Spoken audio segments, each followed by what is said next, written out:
Hello, everyone. Thank you for joining us today. My name is Lillian Reed, and I'm the Regional Director of Institutional Engagement at IFSA.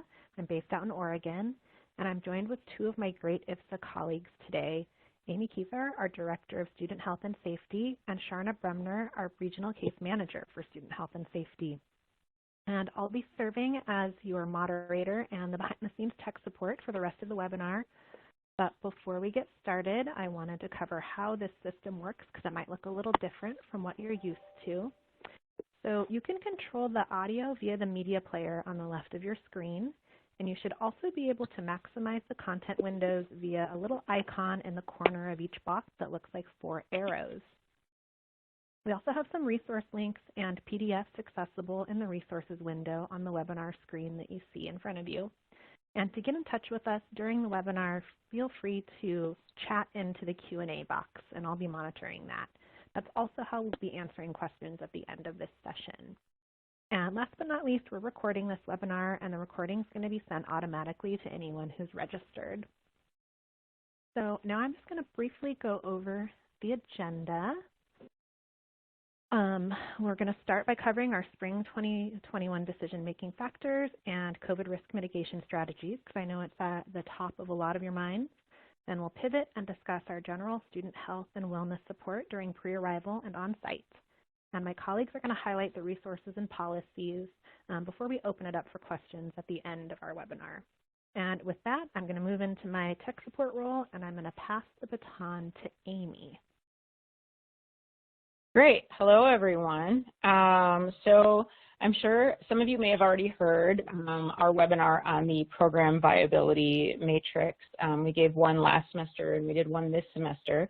But to sort of recap, I think a major feature here is the changing role of the CDC and the focus on transparent risk mitigation and risk assumption on the part of the student and the institution versus trying to guarantee safety in a world where things are always changing and you can't actually make that guarantee. So we have adopted a more nuanced stance, and we look at a lot of different factors when we're evaluating our decisions about a program.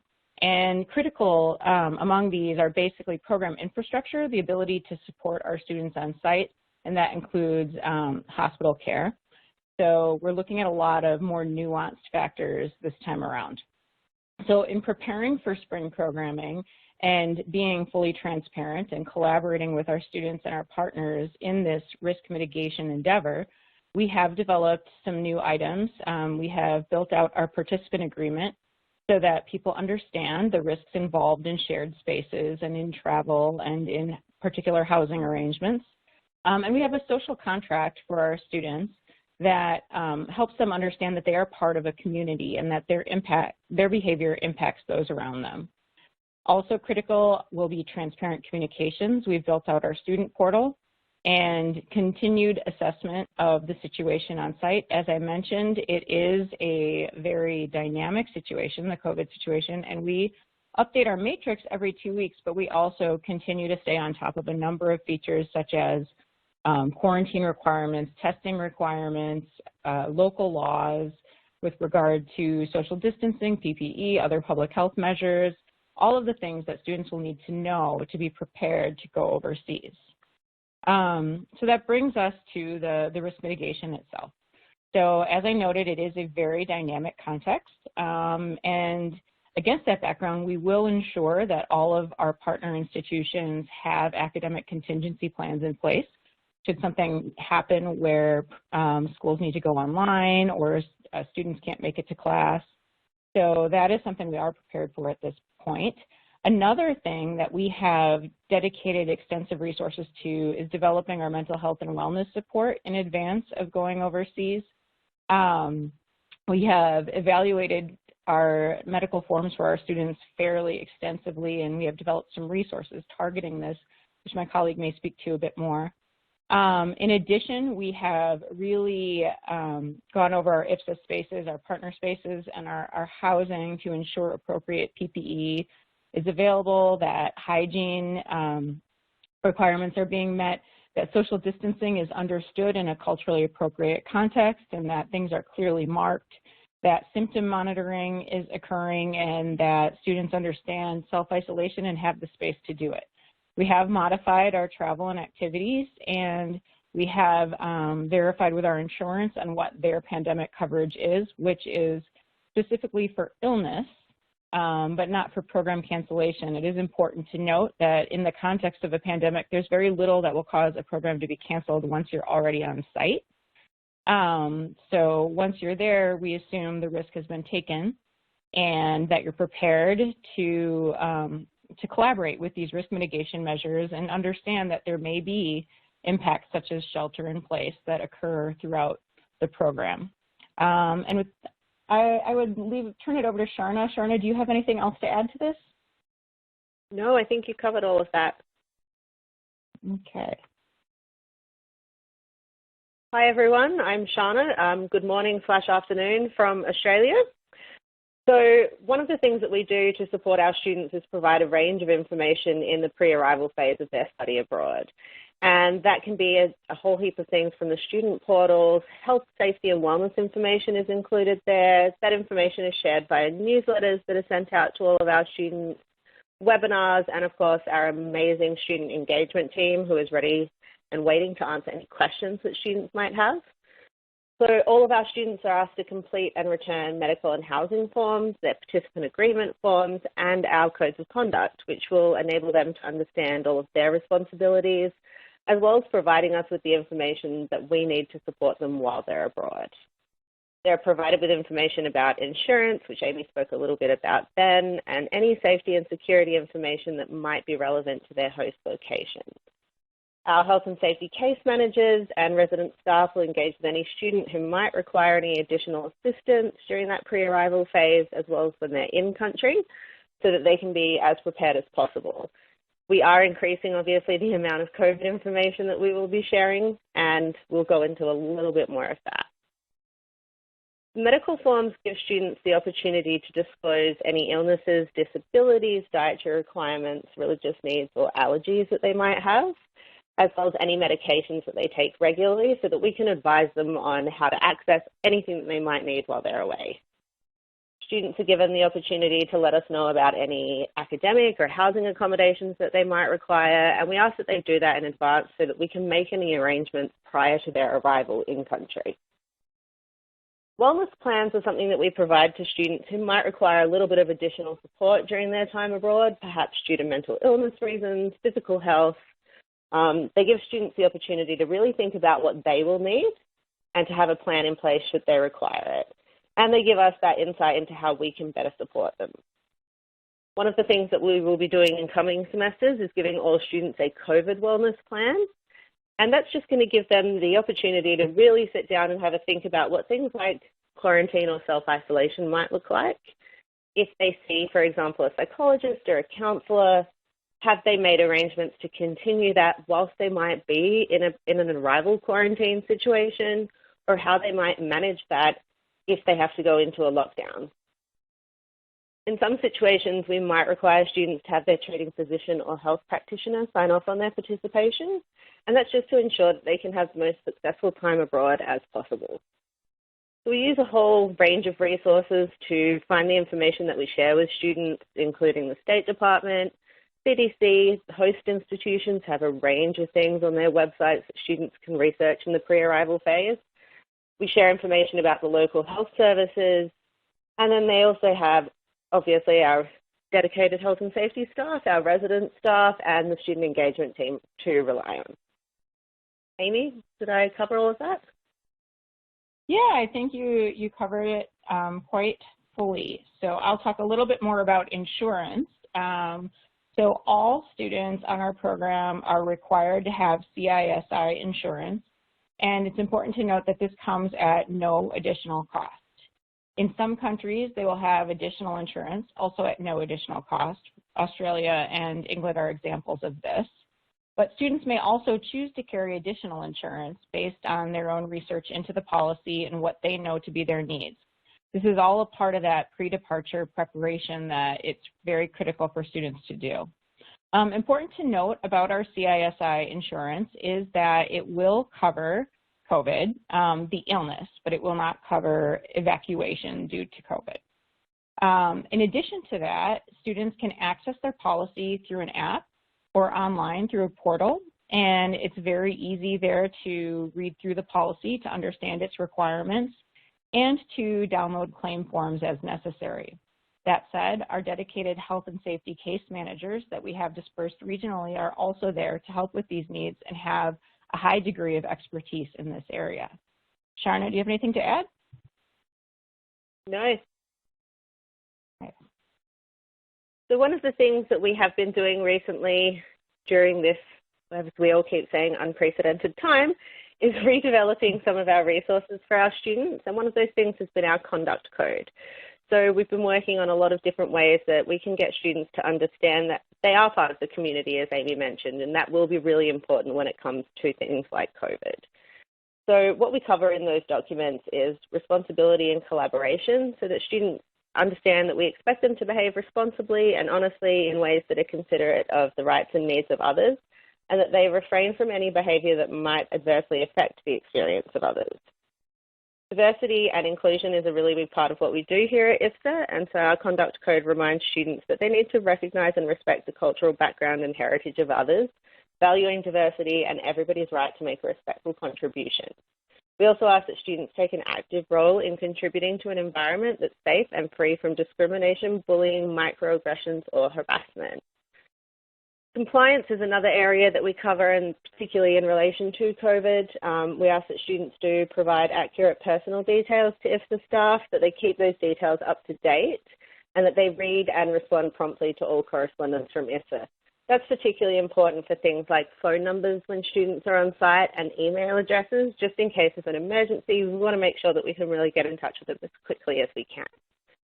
We ask that they obviously observe and comply with all local laws and customs while traveling abroad. And when it comes to COVID, we're going to make sure that they have all of the information about any potential penalties should they breach any public health orders in their host location.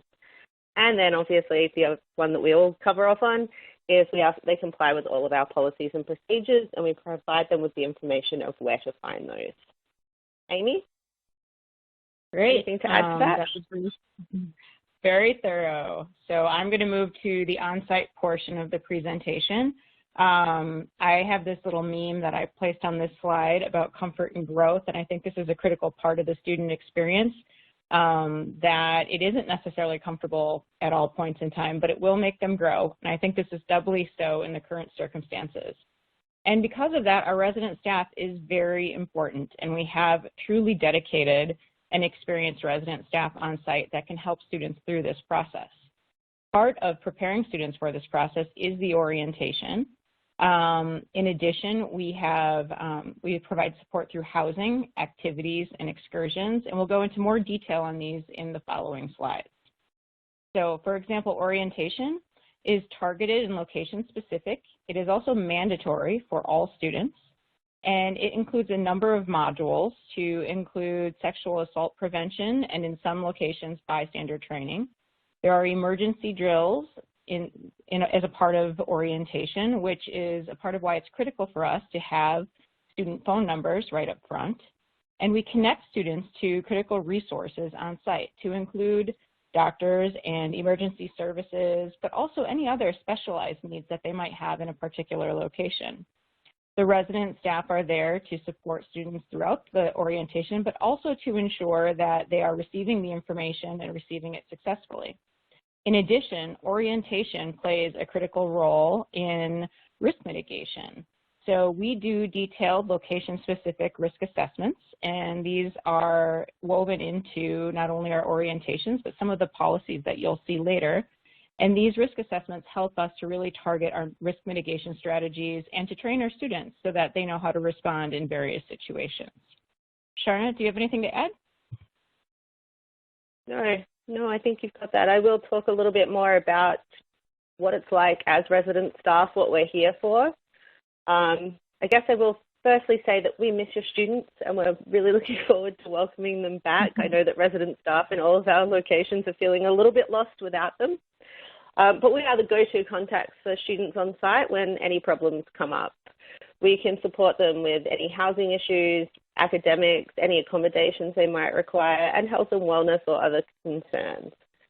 We're not trained medical professionals or mental health professionals, but what we are there to do is to connect students to any resources that they might need on the ground and to help them navigate that unfamiliar landscape. On-site staff include resident directors and student services professionals, and our staffing is location specific to meet the needs of wherever your students might be studying. And in addition to resident staff, we also have health and safety case managers like me who cover the Asia Pacific region, UK and Europe, and Latin America regions. Amy, did I cover all the staffing stuff? I think so. I would also speak a little bit to the fact that all of our housing and homestays are vetted regularly, and we have an established checklist that we go through when we evaluate where we are going to place students, and that we have very established partnerships with a lot of our housing providers and are able to ensure that our students are kept safe. That our activities and excursions also undergo regular vetting, the vendors, the transportation, the logistics, all aspects of it, and we ensure that all of these vendors have the right insurance, the right emergency plans in place, and have the right licenses and all of the other requirements that we might need to ensure that our students are safe. And this applies to our facilities as well. A lot of times people ask about vetting, and so I just wanted to make sure you understood we do have checklists for all of these and that we are doing regular vetting of these. In addition, we update our policies and procedures annually, and we're going to share a little bit of information about our policies and procedures in the next segment. They are informed by best practices to include the forum, but also current research and theories, and also they are data-driven, so we use our own data as well as data that's available through the forum and other resources to drive our policies and our procedures. So the two that we're going to go over more extensively here are emergency response protocols and sexual assault prevention guides. I will start with the emergency protocols. So critical to know is that we do provide 24/7 monitoring and support for our students, and that all students will enter the 24/7 support number into their phones during orientation. In addition, we do have detailed response plans for emergencies, and these include relocation points, evacuation routes, shelter-in-place instructions, and also dedicated instructions for each specific location and for each specific type of potential emergency. And we also work with a dedicated emergency assistance provider who can help us if we need to evacuate, for example. So to speak a little bit more to those critical incidents response plans, these are based on risk assessment. So we incorporate risk assessment as a part of our risk mitigation, and we assess the level of risk for a range of critical incidents based on impact and probability. So we have a methodology that we use to inform our assessment. It's based on data, and it's based on impressions from our resident staff, and it's based on OSAC at this point in time, in addition to some DOS and local government bodies information. Based on this, we have detailed step-by-step local procedures that leverage local resources, and in the case of any emergency, all students and all resident staff have been trained in what they need to do and what each of these alerts might mean for them and how they will be supported throughout. I guess with that, I will turn it over to Sharna. She has real expertise in the sexual assault prevention field and is actually known in Australia for this, and so we're thrilled to have her, and I'll let her speak to this for you. Thanks. So we've recently just been working quite significantly on revamping our sexual assault response processes and making sure that we've really got all of the understanding that we need, particularly given the changing landscape of Title IX. So our policies and procedures addressing sexual misconduct, relationship violence, or stalking prohibits all forms of sexual misconduct, any kind of stalking, any kind of harassment, discrimination based on sex or gender.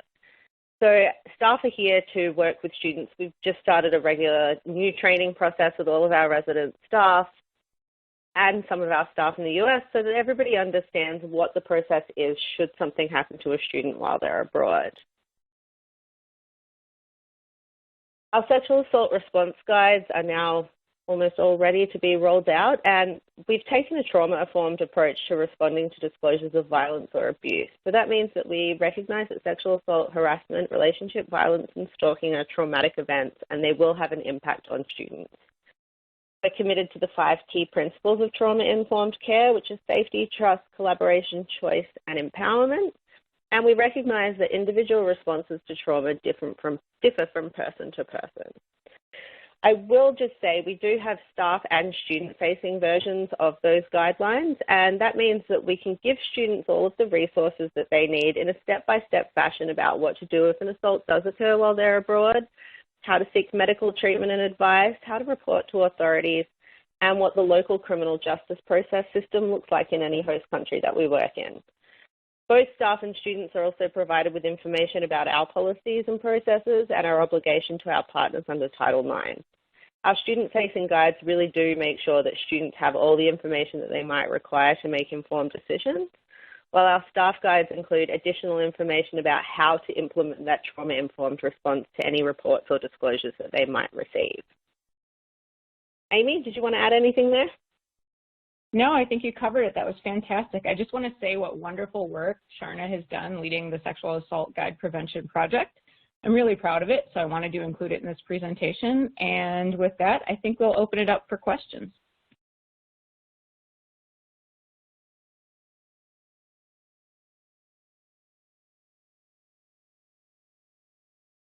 So hi everyone, again, this is Lillian Reed. How the Q&A will work, if you have a question, please type it in the Q&A box that's on the screen, and then Sharna, Amy, or I will read it out loud and answer it.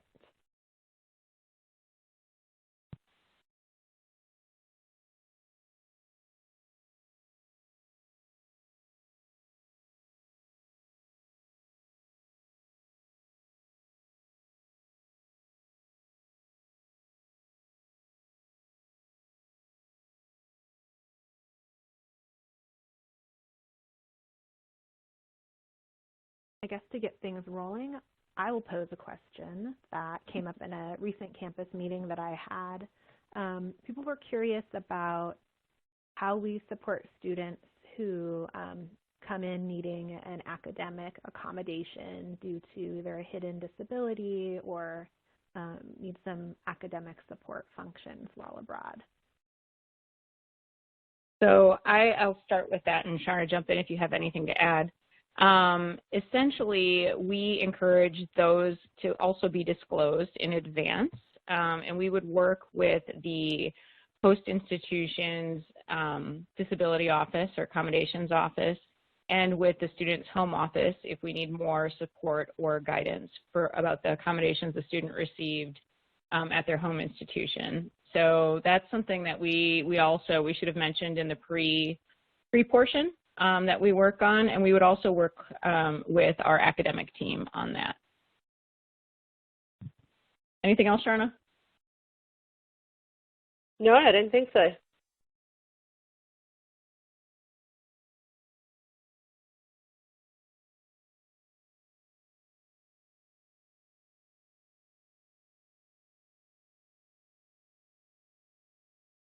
Did we answer all questions through our presentation?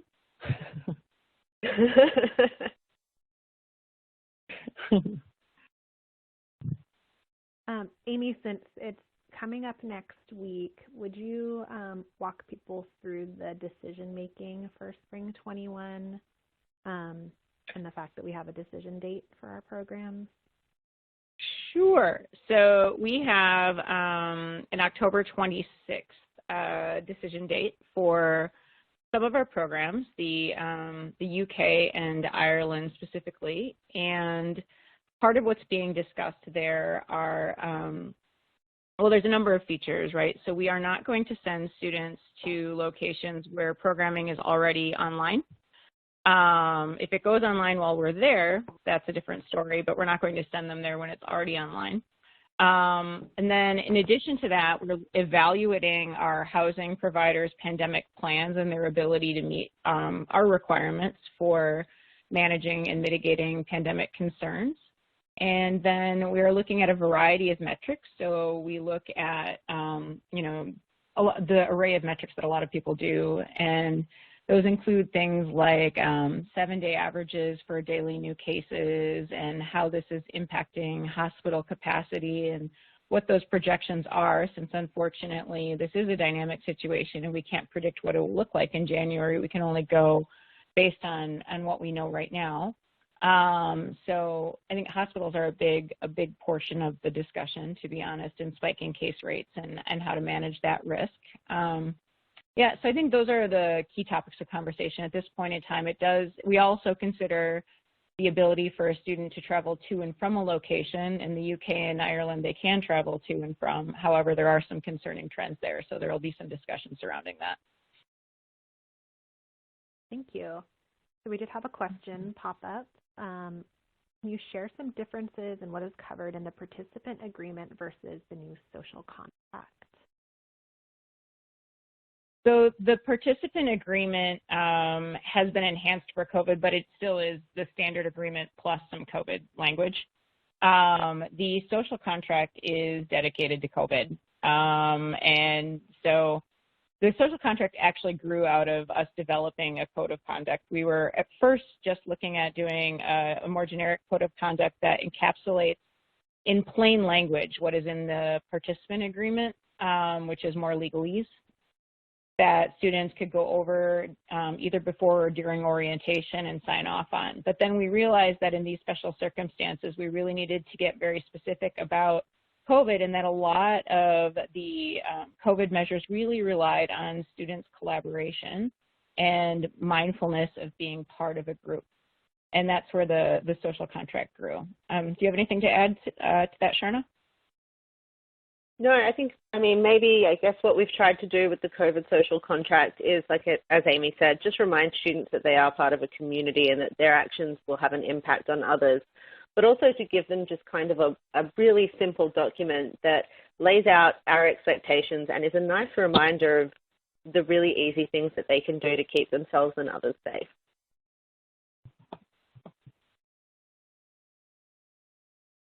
So I was typing, but so the question about evacuation insurance, it is not a part of CISI if you're talking about the pandemic. There is limited evacuation coverage, but CISI, as with most providers, does not cover, I haven't heard of one yet that covers the pandemic. Those are covered through CFAR and IFAR, and we do not have CFAR and IFAR as a part of our plan, but students have the option to purchase that on their own.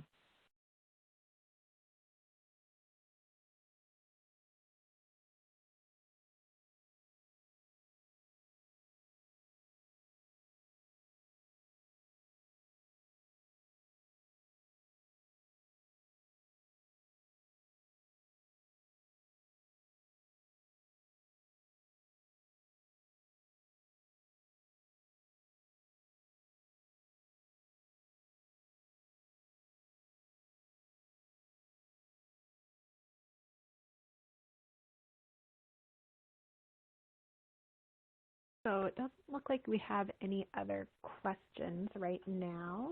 Our contact information is on the slides, and anybody participating is always welcome to reach out to their IFSA field director with any follow-up questions, and we can, of course, route those to Sharna or Amy.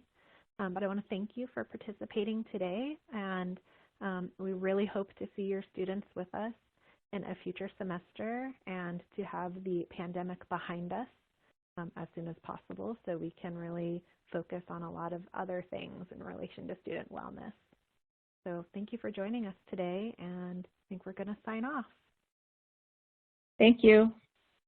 Thanks. Take care. Goodbye, everyone.